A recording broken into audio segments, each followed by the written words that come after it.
रात को तकरीबन 11:30 बजे एक बूढ़ी माँ उठकर अपने घर की रसोई में जाकर अपने घर के बर्तन साफ करने लगती हैं।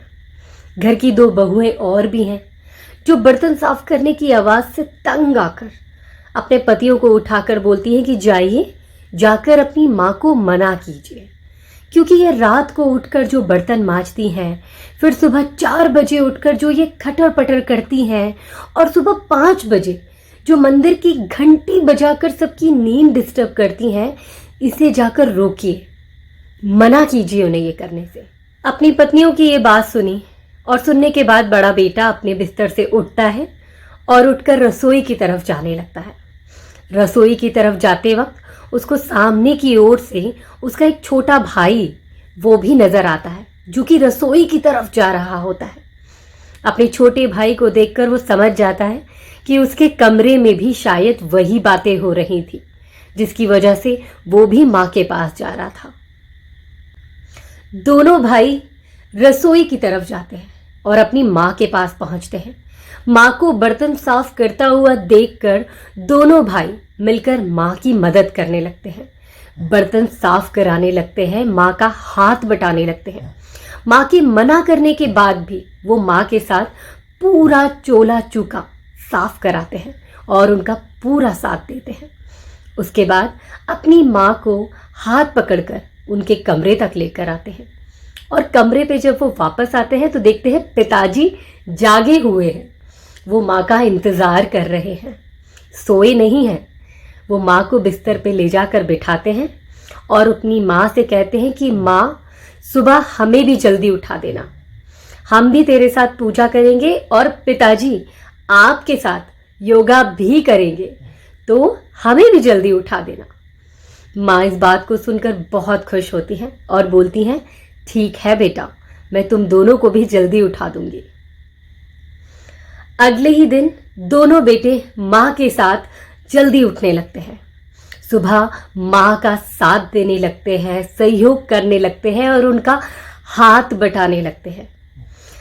ऐसे समय बीतने के बाद दोनों बहुएं एक दिन अपने पतियों से ये बात कर ही देती हैं कि माँ को समझाने के लिए कहा था, आपसे कहा था कि उन्हें मना कीजिए, वो ऐसा करके हम सबको डिस्टर्ब करती हैं और आप लोग उन्हें समझाने की वजह खुद उल्टा ये सब करने लगे। बेटों ने अपनी पत्नियों को जवाब दिया और कहा, हमारी शादी करने की एक वजह ये भी थी कि माँ चाहती थी कि उनका सहयोग हो जाएगा, उनका हाथ बटाने वाला कोई आ जाएगा, लेकिन तुम दोनों तो ये काम कर ही नहीं रही हो, तो कोई बात नहीं, हमारी माँ है, हम अपनी माँ का हाथ बटाएंगे और उनका सहयोग करेंगे, आखिर इसमें कोई बुराई भी नहीं है। उन बेटों की ये बात सुनकर अगली ही सुबह उनके घर में दोनों बहुएं भी अपने अपने पतियों के साथ सुबह जल्दी उठने लगी। दिन ब दिन घर में परिवर्तन आ गया, बदलाव आ गया। पूरा घर सुबह उठकर योगा, पूजा पाठ, घर का चूल्हा चौका, पूरा काम नियमित रूप से निरंतर मिलजुल कर करने लगा, साथ खाने लगा, 7 घंटी बजाने लगा और धीरे धीरे पूरे घर का माहौल खुशनुमा होगा। दोनों बहुएं अपने सास ससुर को सम्मान देने लगी। अक्सर माँ बाप का सम्मान तब कम नहीं होता है जब बहुएं माँ बाप को सम्मान नहीं देती हैं, बल्कि माँ बाप का सम्मान तब कम होता है जब बेटे अपने माँ बाप का सम्मान नहीं करते हैं या उन्हें सहयोग नहीं करते हैं। तो इस कहानी से आज हमें ये सार मिलता है कि रिश्ता जन्म का है। माँ बाप हम सबके लिए सबसे पहले हैं। हमारे धर्म ग्रंथ और पुराण भी हमें यही शिक्षा और यही धर्म सिखाते हैं कि प्रभु और ईश्वर की पूजा आराधना से पहले अपने माता पिता का सम्मान करो, सर्वप्रथम उन्हें पूछो, क्योंकि उनके द्वारा दी हुई शिक्षा ही हमारे जीवन का अंततः सार होती है। हमारे माता पिता ही हमारे लिए इस धरती पर ईश्वर स्वरूप हैं।